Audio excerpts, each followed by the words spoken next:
Good morning, everybody, and welcome to Bridge Church Online. Good morning. I'm Kori. And I'm Jono. And you are joining us for the next week in our series on mental health and well-being. This week we are looking at the theme of perfectionism. So, I don't know if you caught up with us last week, but Callum at Bridge Church showed us how to make the best lockdown burger. So, on the theme of perfectionism, here's our attempt at the perfect burger. Absolutely delicious. It tasted great. Jono was like a little boy on his birthday. Or Christmas. Or Christmas, or both, rolled into one. It really was probably one of the best burgers I've ever had. Likewise. Perfectionism. And on that note, we are going to go over to Callum's wife, Tammy. Our leader of Bridge Church, Andy, caught up with Tammy this week to find out a little bit more about her and her life story so far. So Tammy, it's lovely to see you this morning. Thank you for joining us. So can you just tell us a little bit about yourself? Yeah, I'm a mum of two, a 4-year-old and a 9-year-old just turned, and they're very active, lively little children that keep us on the go all the time. I'm married to Callum, and we're celebrating our 10-year anniversary this week, and we've been together since we were 16. Wow. Which is kind of rare for my age group to have been with someone for this long, but yeah, it's been a good kind of 18, 19 years and 10 years of marriage, so looking forward to 10 more years. So this is not part of the script, Tammy, but just tell us where you met. Okay, 16. Were you at school or what? Yeah, so we met through a youth group called Yo-Yos at our old church, St Matthew's, yeah, we were friends for quite some time, and then a friend of mine from school kind of thought, oh, you two get along well, and kind of instigated us getting together. So kept texting Callum and saying, will you ask her out? And we had a couple of phone calls and stuff, and Callum came to see me on his first ever bus trip and got a little bit lost, and the first thing I said to him is, you're a geek. So I don't know how he managed to still ask me out, but yeah, no, so we've been together ever since that moment. Yeah, it was nice because he was, I didn't have, or didn't have, and still probably don't have that many Christian friends. So it was nice to find a boyfriend who was a believer and was going to church. So yeah. Cool. So you're obviously, Tammy, of mixed race, and we at the moment are in this kind of Black Lives Matter moment, really, probably a significant moment in history. Can I just ask you if the Black Lives Matter movement has particular kind of significance and poignancy for you at the moment? Yes, it does, because well, obviously half of my family is Black, so it's really important to me, and it's important for my children to see that I care about the Black Lives Matter movement, because half of them is Black as well. So I want them to understand racism. I want them to understand that it could happen to them. Hopefully they won't have it to them too often, but yeah, I want them to be aware of it, and aware that some people do base their decisions on liking somebody because of the colour of their skin, or they might be horrible to them because of the colour of their skin, or because of the way their hair is. Yeah, so I really want to show them that it's an issue that needs to be spoken about and talked about amongst us as a family. Yeah. Yeah. and obviously you think that the church should be up there, you know, heavily you know, supporting the movement, and you know, showing that, you know, we believe in equality, Yeah. you know, uppermost. Yeah, definitely, because it's, well, I think it's somewhere in James. I can't remember what the verse is, but he says something about I can't remember it now. But no, that's fine. It's about being peacemakers. And if you can't be a peacemaker, then you're not for justice or something like that. I can't remember the verse, but I think that's a good kind of bar to be set by, really. You know, if we are the peacemakers as Christians, then hopefully we can be role models, and hopefully then show people what it's like to accept people for what they are and who they are, no matter what. It doesn't matter ethnicity. I mean, it could be anything. You know, how you've been brought up, your circumstances. You might have had a troubled beginning because of poverty, that sort of thing, and it doesn't matter if you're black or white. But you need the peace, and you need to be empathetic to the way people are. And I think Christians need to show that in life to be a good Christian. Yeah, and your own family. I mean, would it have been your grandparents that would have come over to this country? Yeah, so it was my nan who sent my uncle first, and then she came over, and then my granddad. So but all the rest of my family were born and raised in England. Yeah, so sure. They can get upset, and I can even get upset sometimes when people will ask me, where am I from? And I'll say Ipswich, but then they'll say, but where are you from? And I'm like, I'm from Ipswich. I was born in Ipswich. So yeah, that can be quite irritating. But yeah, I'm proud of my heritage as well. I'm proud to have Antiguan family, and that's where they originated from. Yeah. Yeah, that's really good. Okay, so I think what we'll just pause the interview there, because I really want to talk to you about mental health and well-being. Okay, and we will do that a little bit later on. So I'll just put you on pause for now, and we'll come back to you, Tammy. Okay. No problem. Thanks, Tammy. We look forward to seeing the rest of your interview about your life story a bit later on this morning. We do. This morning we are doing something slightly different, in that the talk we're going to hear from Andy on perfectionism is split into two parts, just like Tammy's interview. So now we're going to go over to part one of the talk. So sit back, relax, grab your cup of tea and have a listen. In May 1908, in Paris, there was going to be this brilliant art exhibition. It was going to feature the works of Claude Monet, in particular a range of paintings of water lilies. And the artisan community of Paris were greatly looking forward to this exhibition. But just before it opened, it was postponed because a man had gone in and slashed the majority of the paintings with a knife. Now, the interesting thing is that though the police and the community knew who this man was, he was never arrested, reprimanded, or imprisoned, despite it costing about £2 million, this act of vandalism. And the reason was that the man who vandalised these paintings with that knife was Claude Monet himself. He was a perfectionist, and in his eyes, most of his paintings were just not good enough to go on public display. His wife, his second wife, Alice, said this: "Monet is so frustrating.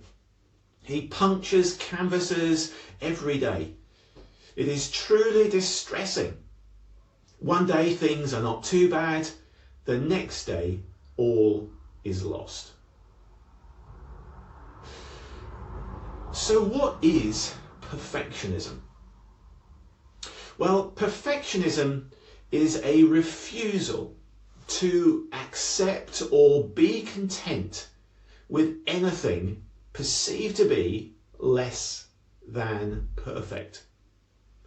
Perfectionism isn't about high standards, it's about unrealistic standards.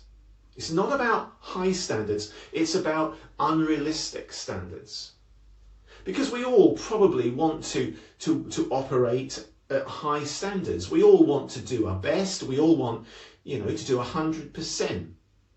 We look to produce work that is high quality and professional, and that is only right. But perfectionism is when we try and do things, but actually it's unrealistic. The whole thing is unrealistic. And it is said that today 4 out of 10 people display perfectionist tendencies. I want to talk about 3 traits, first of all, of a perfectionist. The first one is that you slash paintings. So here is a painting that Kieran, our son, did.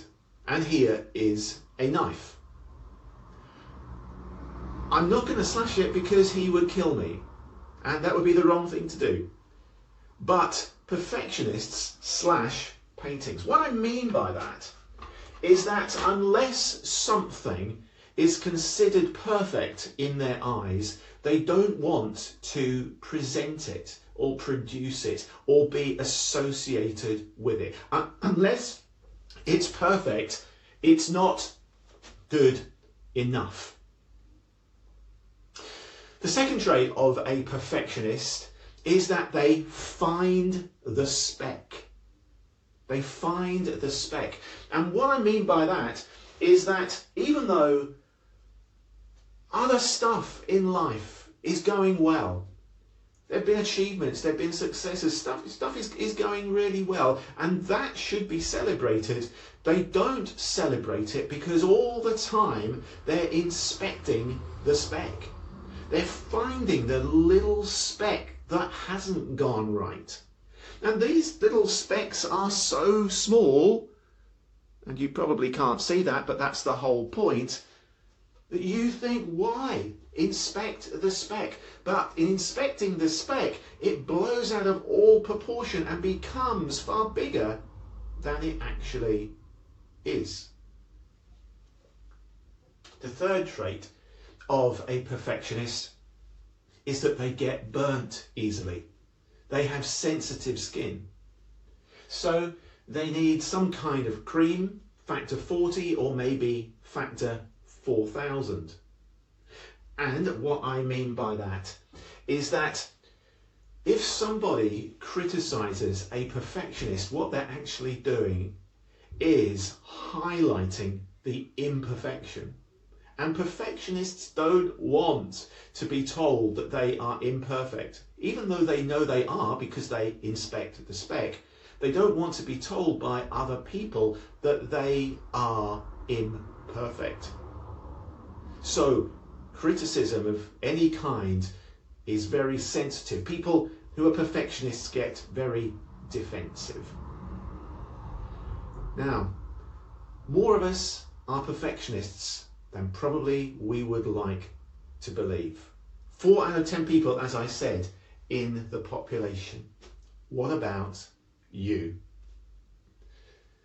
Okay, so let me ask you a question then. What would the perfect you look like? If you could be completely perfect, what would the completely perfect you look like? What about physically? What would you look like physically if you were perfect?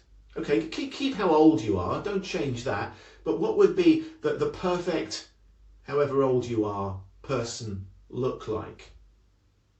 Okay, going on to gifts and abilities. If you were perfect in the area of your gifting, your ability, your talents, what would that look like for you? What about intellectually? What qualifications would you need for you to be perfect? Socially, you go into a room, there are lots of people. What would you need to improve on what you are in order to be perfect socially? Spiritually, how could you be a perfect spiritual person? What would you need to show, do, receive?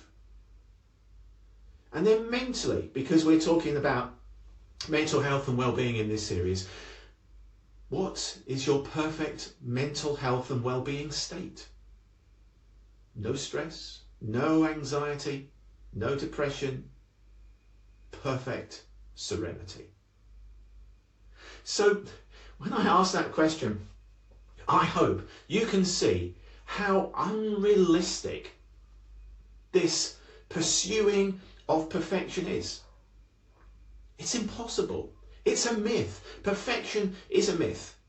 It is totally unrealistic. A lady called Anne Wilson Schaef, who has written a book called Meditations for Women Who Do Too Much, which I haven't actually read personally, says perfectionism is self-abuse of the highest order. Perfectionism is self-abuse of the highest order. And another woman called Amanda Ruggieri, a journalist for the BBC, has said that perfectionism is dangerous because it leads to mental health issues such as depression and anxiety and eating disorders and self-harm and stress, even suicidal tendencies. It can cause people to blame others, go into fits of anger like Monet, and have guilt and shame. So perfectionism is something that we need to address. And in the second part of this talk, I'm going to be looking a little bit further at some of those traits as to how they might apply to us, but then move on to look at how we can begin to deal with perfectionist tendencies. Thanks, Andy. That's really interesting so far, and we can't wait and look forward to seeing the rest of it shortly. We do. Now though, we're going to head back to the interview between Andy and Tammy, thinking this time specifically about highs and lows in Tammy's life story. Hello again. If we can resume our interview, Tammy, and yeah, so you talked a little bit about meeting Callum and all that, and your children and your family. Have you had any real highs but lows in your life as well? How has your kind of life panned out? Highs, probably meeting Callum and having a family, sort of all the normal things. And lows to me have been just general paranoia, feeling stressful and stuff. But that was because of I had quite a bad experience towards the end of my A-levels, and then going into full-time work in retail. So I was very anxious and stressed, and I was a very skinny size 4 for quite some time because I barely ate because of how anxious I was. And just having somebody constantly telling you that you're a bad person when I was in retail, and I started to believe that was me. So yeah, that was a really kind of down, horrible time really, and it's not made me look fondly back on retail at all. And losing my nan was really hard for me because it was we've had 2 quite big losses in our family, but my nan was a really important role model in my life. She was such a lovely person, and she always stood up for her beliefs. I can imagine her being in the forefront of this Black Lives Matter movement at the moment, actually. And she helped raise me when I was really tiny because my parents were quite young. So losing her was really, really hard. I really, really felt it. really deeply. And then being diagnosed with MS was probably the next massive blow to my life personally. So yeah. So the mental health and well-being series that we're doing at the moment, has obviously been relevant to you as it has been to me and other people who have been listening. This particular week we're on the subject of perfectionism. So would you say that whole area of perfectionism kind of relates to you in any particular way? Yeah, I think people, especially people close to me, would probably not think I'm a perfectionist because I'm quite scatty and a bit messy. But I am. When it comes to being creative and trying to create things, I procrastinate. I'm what you call a self-critical perfectionist. So defensiveness is a big part of my perfectionism, because if I do something that's less than perfect, it's really painful and quite scary that I haven't achieved what I wanted to achieve. And I will take the constructive criticism normally the wrong way, even though it's probably being really helpful. I know that I've tried my hardest to get things absolutely perfect and to make whatever I've created the best that I can make it. So as soon as there's something not quite right with it, I'm like, oh, I don't want to do it anymore. I'll give you a good example. I used to make cakes, and I started venturing out, and people started asking me to make them cakes. And one person in particular wanted me to make these cupcakes for their 50th birthday, and they wanted a cream cheese frosting. And because the cream cheese is quite soft, you can't swirl it as nice as you can with normal frosting. And I'd spent hours on these cakes trying to make all these tiny little shoes and little handbags for each topper, and I poured my heart and soul into those cupcakes. And when they came to pick them up, they just said, oh, I was expecting the frosting to be higher. They didn't say that they liked them, they didn't say wow or anything. And from that moment on, I completely gave up on making cakes for other people that weren't in my inner circle, because I just couldn't cope with disappointing people. That's my level of expectation. I want people to be wowed by what I've created for them. So if I haven't achieved it, then it's like, no, I'm not doing it anymore. That's it. I can't take it. So I'm sure what you've said, Tammy, is resonating with a whole load of people who are watching this interview. I can certainly resonate with that. That you do something and you kind of want it to be perfect, and then somebody kind of just completely takes the rug from under your feet, and the whole thing comes crashing down, and you feel as if you're a personal failure and all that kind of stuff. Yeah. So that illustration there, Tammy, has been absolutely perfect for what we're going to speak about this week, today, on the subject of perfectionism. So if nothing else is perfect in your life, Tammy, remember that illustration was. Okay. So thank you for sharing that and for sharing a bit of your heart. And do take care. God bless, and we'll catch you soon. All right, take care. All right then. See you later. Bye.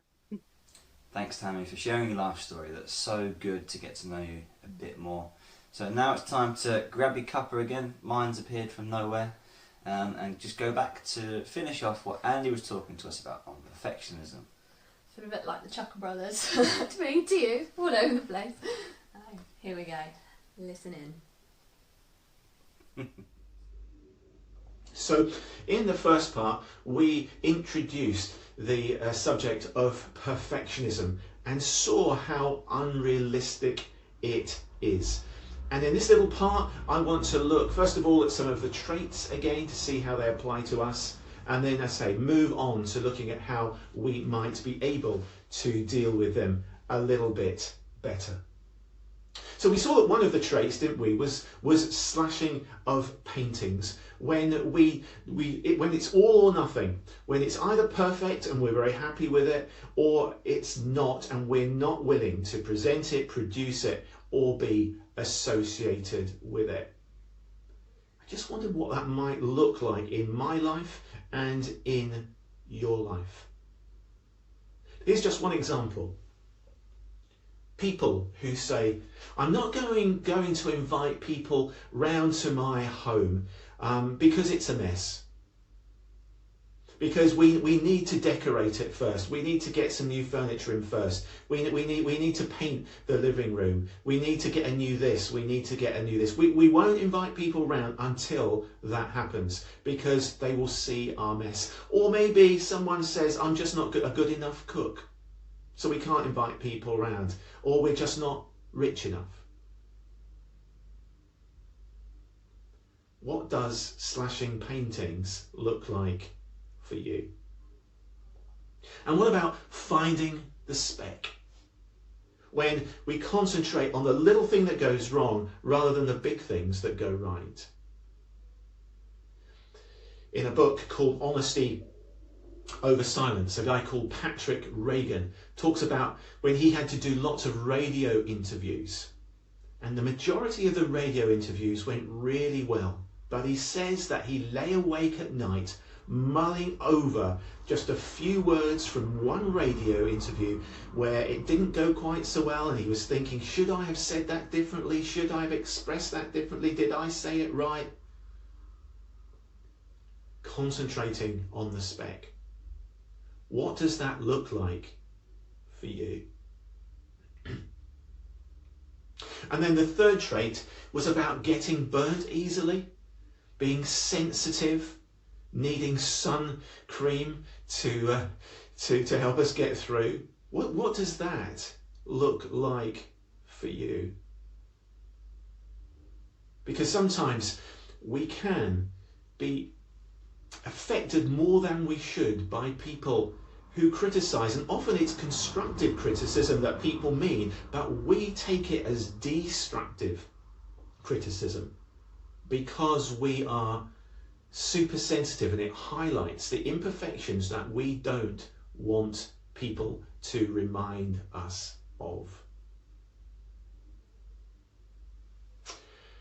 So how then do we move on? How do we move on from perhaps some of these traits which we can see in ourselves? Well, I want to suggest a number of things. And the first one I want to suggest is that we need to laugh at ourselves. We mustn't take ourselves too seriously. So laugh at yourself when you send that text and it's got spelling mistakes in it and the predictive text has taken it off in a different direction. Laugh. Laugh at yourself when you trip over the step, when you forget to do your zip up. Laugh at yourself when you don't put apple in your apple crumble. Laugh at yourself when you forget your lines. Laugh at yourself when your hair looks absolutely terrible. We need to laugh at ourselves a bit more than we do. Because if we can laugh at our imperfections, if we can laugh at our mistakes, if we can laugh at the things we do wrong, suddenly it won't seem quite so big. And sometimes we make it. Then I would suggest that we ensure that the inner carer inside of us beats the inner critic. And by that, I'm kind of talking about the voices that go inside our heads. So the inner critic will always tell you that you are not good enough, that you do not work hard enough. and that you just look awful. The inner carer inside of ourselves says, you have done the best you could possibly do. Well done. The inner carer says, you've worked hard, now go and enjoy other aspects of your life. And the inner carer will say, actually, for 56, you look pretty good. So, laugh at yourself. Protect, if you like, maintain, make sure that the inner carer beats or even beats up the inner critic. And thirdly, know what it is to be loved unconditionally. Know what it is to be loved unconditionally. So here are some words that we can learn from the Bible, which go like this. Romans chapter 5, verses 6 to 8. You see, says a guy called Paul who is writing these words, you see, just at the right time, when we were still in a mess, Jesus died for the things we do wrong. Very rarely will anyone die for someone else, though for a good person, someone might possibly dare to die. But God demonstrates his own love for us in this. While we were still nowhere near good enough, Christ died for us. In those verses, it says, but God demonstrated his own love for us. And that word love is unconditional love. It's a love that puts no conditions on you and on me. Jesus died for you exactly who you are. He didn't go around looking for holy people or perfect people. He died for us because we were messed up. He doesn't expect us to get to a point where we suddenly become acceptable to him. You don't have to prove yourself to God. You don't have to improve yourself to get to God. God loves you for who you are.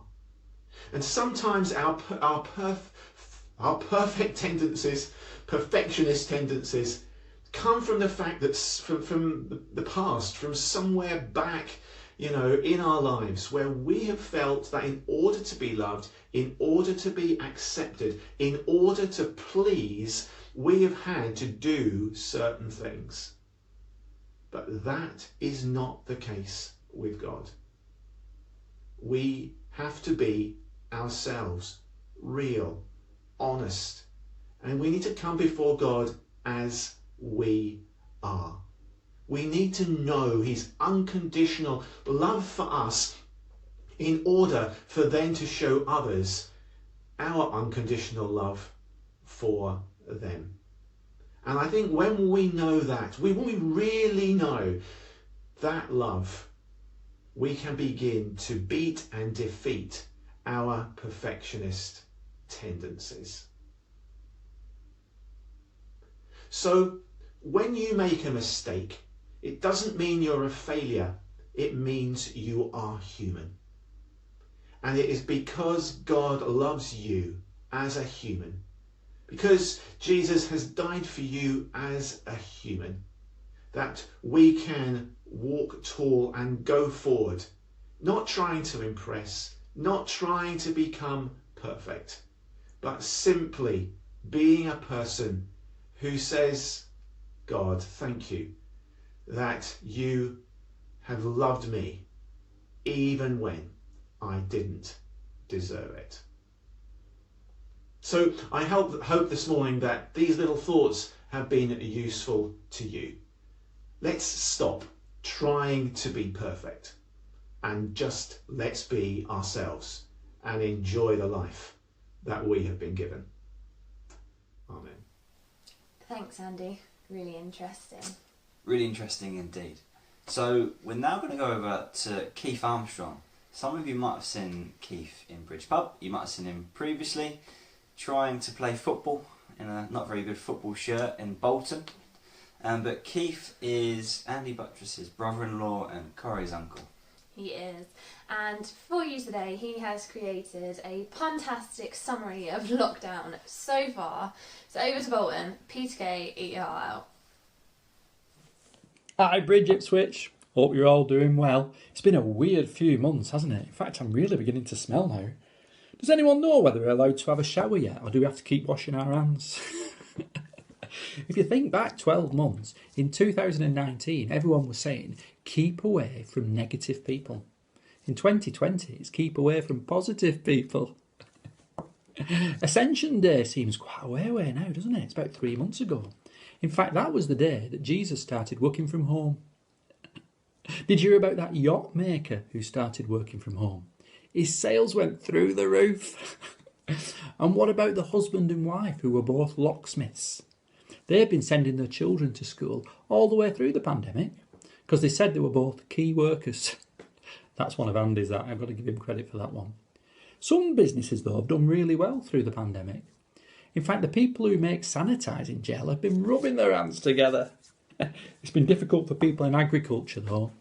In fact, they've been struggling to get workers.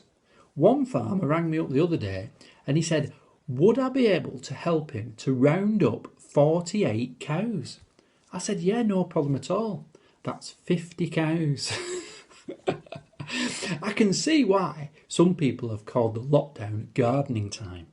Because 3 months ago, I planted myself on our sofa and now I've grown twice the size. The best pandemic tip I heard, actually, was keep 2 metres from the biscuit tin and then you'll flatten the curve. It's been lovely spending lots of time with Sue, though, my wife, over the last few months. We've managed to catch up with all the things that I've done wrong over the last 30 years. And what about holidays? I can't believe it. I've had to tell our suitcases that there's going to be no holidays this year. Now I'm having to deal with emotional baggage. I've had plenty of time to do jobs around the house, though. In fact, the other day, I was in the garage tidying it up when I noticed that somebody had stolen my limbo stick. How low can you go? I think I've gone as low as I can go with these jokes. See you all soon. Bye. Thanks, Keith. Some great jokes in there. We love you. You'll always cheer us up. Absolutely. Well, guys, look, that sadly brings us to the end of our time here this morning. If you'd like to delve a bit deeper with some prayer, some meditation, join us in Zoom next. Indeed. And if anything has affected you today or in previous sessions, please do reach out either via Facebook, Instagram, email. We'd love to hear from you. Absolutely. Make sure you have a great week, guys, and we'll see you next Sunday. Same time, same place. Have a good week.